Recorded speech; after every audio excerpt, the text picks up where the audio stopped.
저는 비누 공방을 운영했었어요. 비누랑 샴푸바 수업도 했었고 제 비누 브랜드를 운영하면서 비누 판매도 했었기 때문에 직접 만들어 쓴 비누, 샴푸바도 정말 많고 또 다른 제품들도 많이 구매해서 썼었어요. 요즘 환경에 대한 관심이 높아지면서 워낙 다양한 제품들이 나오고 있잖아요. 처음 이제 제로 베이스트를 위해서 비누나 샴푸바를 시작할 때 어떻게 골라야 할지 잘 모르겠다. 또 비누랑 샴푸바는 뭐가 다르지? 이렇게 좀 어려워하시는 분들도 많으시더라고요. 특히 좀 모발이 건조하시고 또 민감하신 경우는 특히 고르기 어려우실 것 같아요. 그래서 오늘은 샴푸바와 비누의 차이를 알려드리면서 또 헷갈리지 않게 어떻게 구별하고 골라야 할지 알려드릴 거예요. 고체 클렌저에 입문하시기 전에 봐주시면 특히 좋을 것 같습니다. 지난 영상에서 제가 샴푸바를 쓰는 이유와 또 장점에 대해서 소개를 해드렸어요. 그때 제가 영상 썸네일을 내가 5년째 비누로 머리 감는 이유라고 만들었었거든요. 그런데 사실은 제가 비누로 머리를 감은 게 아니에요. 이게 무슨 말이야 라고 생각하실 수 있을 것 같은데요. 우리나라는 그 고체 모양으로 만든 클렌저를 다 비누라고 부르죠. 일반적인 단어인 비누라고 표현을 하긴 했는데요. 저도 비누가 아닌 고체 샴푸바를 사용하고 있습니다. 그럼 먼저 비누가 어떤 건지부터 말씀을 드려야 할 것 같은데요. 비누의 주성분은 기름, 지방 성분이 대부분을 차지해요. 정확히 말하면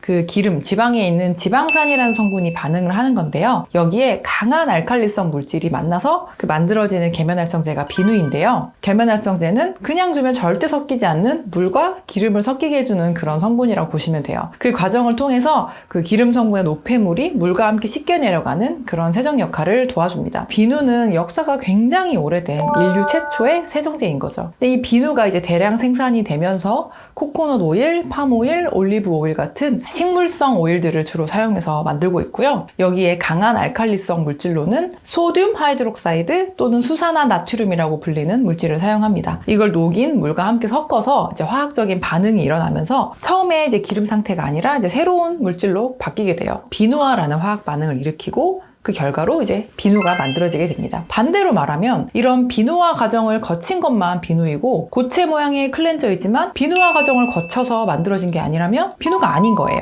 똑같이 고체 모양이고 클렌저이긴 한데 비누와는 조금 다른 특성의 클렌저인 거죠. 예전에는 이제 비누만 존재했지만 화장품 산업이 발전하면서 비누와 다른 다양한 계면활성제들이 많이 만들어졌거든요. 액체 형태나 가루 형태, 칩 같이 형태도 되게 다양해졌는데 특히 가루나 고체 형태의 계면활성제 성분을 활용해서 반죽을 하거나 압력을 가해서 비누처럼 고체 상태로 쓸 수 있는 클렌저들이 생겨난 거죠. 대표적인 게 도브 같은 제품이에요. 그래서 도브는 비누가 아닙니다. 뷰티바입니다. 이렇게 쓰여 있거든요. 그래서 보통 외국에서는 이걸 좀 비누와 구별해서 소업이 아니라 클렌징바라고 많이 불리고 있어요. 클렌징바 중에서도 이걸 좀 목적에 맞게 세분화해서 샴푸용으로 쓰이는 이제 샴푸바가 있고 또 세안용으로 쓰이는 페이셜 클렌징바, 샤워용으로 쓰는 바디 클렌징바, 샤워바 이렇게 나누기도 하는데요. 크게는 이제 큰 클렌징바라는 테두리 안에 있는 비슷한 제품이라고 보시면 됩니다. 좀 뭐에 비유하면 좀 좋을까 생각해보다가 이게 적절한지는 모르겠는데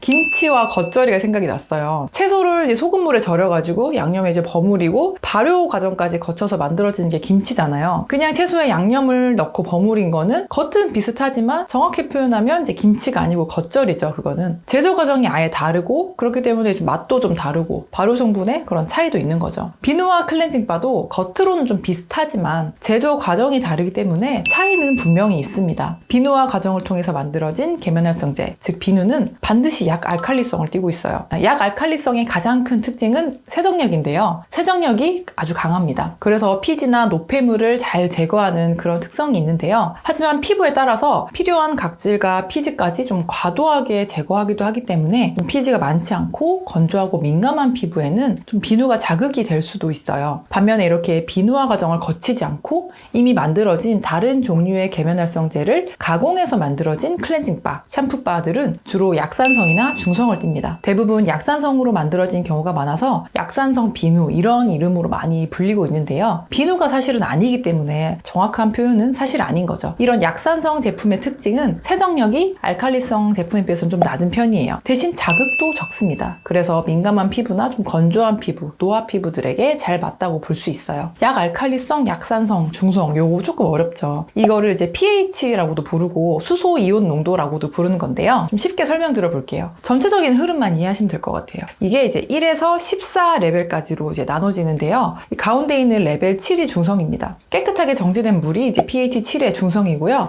7 아래로 내려가면 산성에 가까워지는 거고요. 그래서 우리가 먹는 뭐 식초 이런 것들이 산성이고 pH 한 3 정도 됩니다. 여기에 만약에 뭐 pH 한 8.5 정도 되는 약 알칼리성에 베이킹소다 같은 걸 섞으면 이제 중화가 돼서 중성이 되거나 많이 넣으면 다시 알칼리성이 되겠죠. 반대로 중성인 7에서 더 높아지면 이제 알칼리성이 강해져요. 위산이 우리가 많이 분비됐을 때 속 쓰릴 때 먹는 위장약 같은 거 있죠. 그런 게 pH 한 10 정도 된다고 해요. 산성화된 상태가 좀 중화되면서 이제 위가 좀 편해지겠죠. 비누 같은 클렌저는 보통 이제 8에서 10 정도 되는 약 알칼리성이라고 보면 될 것 같아요. 그리고 약산성 클렌저는 한 5에서 6 정도 되는 그런 레벨이라고 보시면 됩니다. 우리가 그럼 이런 비누나 클렌징 바를 구매를 할 때 어떻게 좀 구별을 해야 할까요? 시중에 있는 대부분의 샴푸바, 클렌징 바는 거의 약산성으로 만들어지기 때문에 제품 패키지나 상세 페이지에 강조해서 표기해 놓은 경우가 많아요. 그래서 이걸 확인하시는 것이 가장 쉬운 방법이고요. 그리고 비누화 과정을 통해 만들어진 제품인 비누는 약 알칼리성이기 때문에 약산성이라는 단어가 없습니다. 일단 이 약산성이라는 단어의 유무로 이게 비누인지 아닌지 구별하실 수 있어요. 전성분을 보셔도 알 수 있어요. 비누는 아까 그 기름, 지방 이런 성분이 주성분이라고 말씀드렸죠. 그 오일을 강한 알칼리성 물질인 소듐 하이드록사이드와 반응해서 만들어집니다. 그래서 전성분에 주로 오일이 가장 앞에 위치해 있어요. 그리고 비누화 반응을 일으키는 그 소듐 하이드록사이드도 같이 적혀 있고요.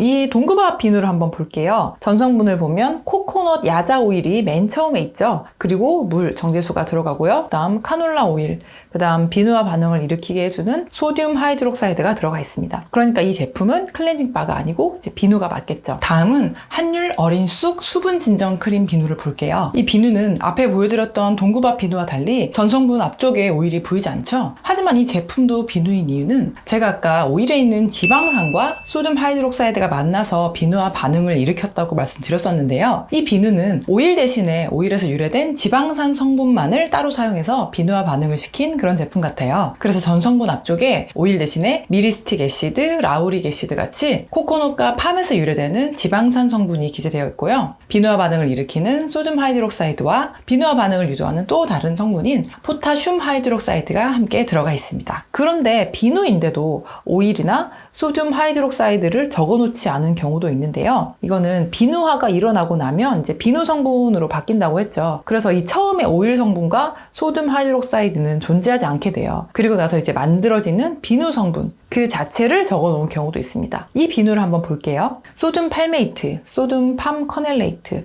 이런 성분들이 적혀 있어요. 소듐 팜 커넬레이트는 팜 커넬 오일에서 유래된 비누 성분이고요. 소듐 팔메이트는 팜 오일, 그리고 뭐 소듐 코코에이트 같은 경우는 코코넛 오일에서 유래된 비누 성분입니다. 대부분 팜 코코넛 오일로 비누를 만드는 경우가 많기 때문에 거의 이런 성분들이 쓰여 있는 경우가 많을 거예요. 이런 경우도 이거는 비누 성분을 적어 놓은 거구나 이렇게 이해를 해주시면 되고요. 이번에는 클렌징 바를 한번 볼게요. 클렌징 바에도 오일이 들어가기는 해요. 그런데 이게 그런 비누화 과정을 위한 게 아니라 사용감과 보습같이 부가적인 기능을 위해서 들어가기 때문에 되게 소량만 들어갑니다. 그래서 비누와 다르게 전성분에서 앞쪽에 있는 게 아니라 뒤쪽에 있다는 거를 참고해 주시면 될 것 같아요. 클렌징 바는 비누화를 시키지 않기 때문에 비누화 반응을 일으키는 소듐 하이드록사이드가 당연히 들어가지 않겠죠. 클렌징 바 같은 경우는 가장 메인이 되는 성분이 오일이 아니고 이미 만들어져 있는 계면활성제가 주성분입니다. 주로 많이 쓰이는 계면활성제가 소듐 코코일 이세티오네이트인데요. 제가 지난 영상에도 한번 보여드리기도 했는데 가루 형태이기도 하고 약간 칩 같은 형태이기도 해요.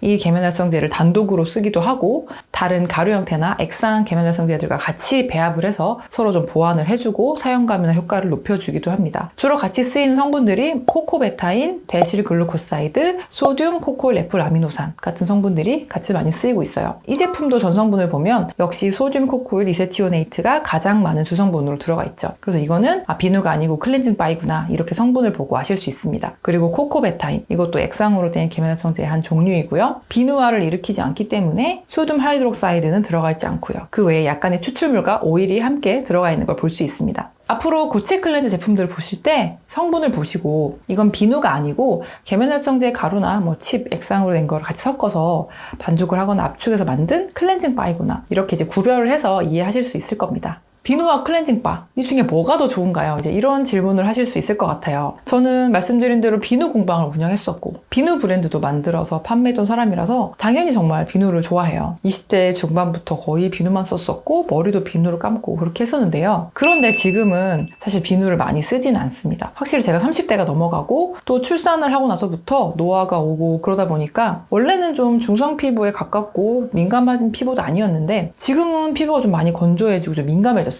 그래서 이제는 좀 비누를 사용하면 좀 속당김도 느껴지고 건조함이 느껴지더라고요. 그래서 지금은 저도 그런 약 알칼리성의 비누보다는 약산성 클렌저나 샴푸바, 클렌징 바들을 주로 사용하고 있습니다. 아까 말씀드렸던 pH를 한번 다시 돌아가 볼게요. pH 한 5에서 6 정도 되는 약산성 상태가 가장 건강하고 방어력이 좋은 피부 본연의 상태거든요. 그래서 이걸 지키고 유지하기 위해서 대부분의 피부과 의사 선생님들께서 약산성 클렌저를 써야 한다, 그렇게 많이 말씀을 하시고, 그래서 원칙적으로는 약 알칼리성 클렌저보다는 약산성의 제품들을 쓰시는 게 좋다고 하는 겁니다. 그런데 나는 비누 쓰고 여드름도 더 완화되고 당기는 것도 없고 잘 쓰고 있는데 하는 분도 분명 계실 거예요. 특히 좀 피지 분비가 많으시거나 여드름이 좀 있으신 지성 피부인 분들은 일시적으로 도움을 받기도 하거든요. 외부 자극이 크게 영향을 안 받는, 뭘 써도 크게 트러블 없고 당김이 없는 건강한 피부이신 분들은 비누에 좀 뽀송뽀송하고 개운한 느낌도 되게 좋고 사용감도 만족하시는 경우가 있을 거예요. 사실 저도 예전에 쓸 때는 되게 만족하면서 당연히 잘 썼어요. 저는 주로 이제 수제 비누 브랜드 제품이나 제가 만든 제품으로 진짜 머리부터 발끝까지 다 썼었는데요. 저도 가장 좋았던 게